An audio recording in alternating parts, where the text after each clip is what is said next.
ఇవాళ నరేంద్ర మోడీ గారు మన బద్ధ శత్రు, మన బలైన వర్గాలకు న్యాయం చెయ్యాలన్న ఆలోచన ఆయనకు లేదు.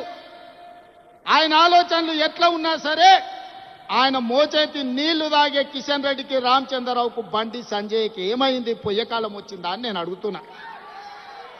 మళ్ళా రా మీరు తెలంగాణకు, మళ్ళీ అడగరా ఓట్లు తెలంగాణలో బలైన వర్గాలకు, మళ్ళా రా దళిత కాలనీలకు, మళ్ళా కలవరా ఆదివాసీలను. తెలంగాణ రాష్ట్ర ప్రజలతో మీ అవసరం తీరిపోయిందా? మీ బంధం తెగిపోయిందా? పేరు బంధం తెగిపోయిన తెలంగాణ రాష్ట్ర సమితి మీ పేగు బంధం కూడా తెలంగాణతో తెగిపోయిందా? మీరెందుకు మోడీతో అంటగాగుతున్నారు? ఇవాళ ఈ ధర్నాకు మీరెందుకు రాలేదు అని నేను బీఆర్ఎస్ వాళ్ళని అడుగుతున్నా. బీజేపీ వాళ్ళు నరేంద్ర మోడీ గారి మోచేతి నీళ్లు తాగొచ్చు, మరి బీఆర్ఎస్ వాళ్ళు మోడీ గారి చెప్పులు మోసి బతుకుతున్నారా? మీరు మాకండగా నిలబడకుండా నిన్న ఓ సన్నాసి మాట్లాడతాడు, ఎన్నికల కమిషన్ కలవనికి వచ్చిన ఢిల్లీ కానీ రేవంత్ రెడ్డి జంతర్ మంతర్ల డ్రామా చేస్తున్నాడు. నేను అడగదలుచుకున్న మా బలైన వర్గాల సోదరులు, అయ్యా మన దీక్ష వాళ్ళకు ఒక డ్రామాలాగా కనిపిస్తుంది. ఆయన పేరే డ్రామారావు. డ్రామా నీ ఇంట్లో ఉంది, నీ ఒంట్లో ఉంది, నీ రక్తంలో ఉంది, నీ పేరులో ఉంది. మీ మొత్తం కుటుంబమే డ్రామాలేసి బతికే కుటుంబం మీది. మాకు డ్రామాలు అవసరం లేదు, చిత్తశుద్ధి ఉంది. అందుకే ఫిబ్రవరి 4, 2024 నాడు మొదలుపెట్టి ఫిబ్రవరి 4, 2025 నాడు సరిగ్గా 365 రోజుల్లో బలైన వర్గాలకు సంబంధించిన ప్రతిపాదన నుంచి బిల్లు ఆమోదం వరకు సంవత్సరం తిరిగే లోపల చేసి 100 సంవత్సరాల సమస్యకు ఒక్క సంవత్సరంలోనే పరిష్కారం చూపించిన మంత్రులందరి వేదిక మీద ఉంది. నువ్వా దిక్కుమాలినోడా మా చిత్తశుద్ధిని ప్రశ్నించేది?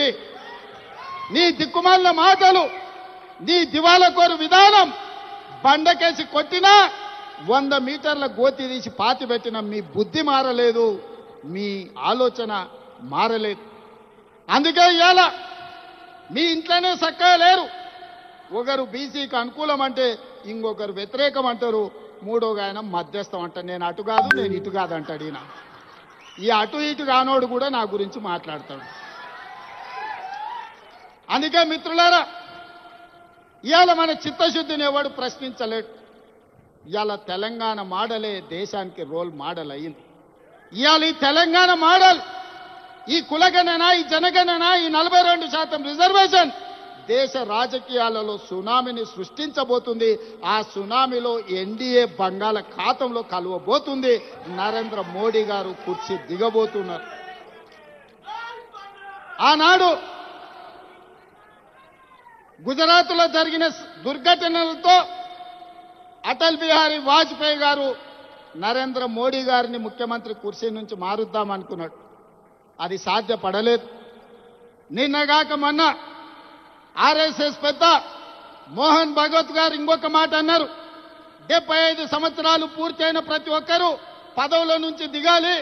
మేము లాల్ కృష్ణ అద్వానీని, మురళీ మనోహర్ జోషి గారిని 75 సంవత్సరాల నిబంధన పెట్టి వాళ్ళని ప్రధానమంత్రులను చేయలేదు. కాబట్టి నరేంద్ర మోడీ గారు కూడా రేపు సెప్టెంబర్ 17కు 75 ఏళ్లు పూర్తవుతున్నాయి, వారు ప్రధానమంత్రి పదవి నుంచి దిగాలి అని వారు చెప్పారు.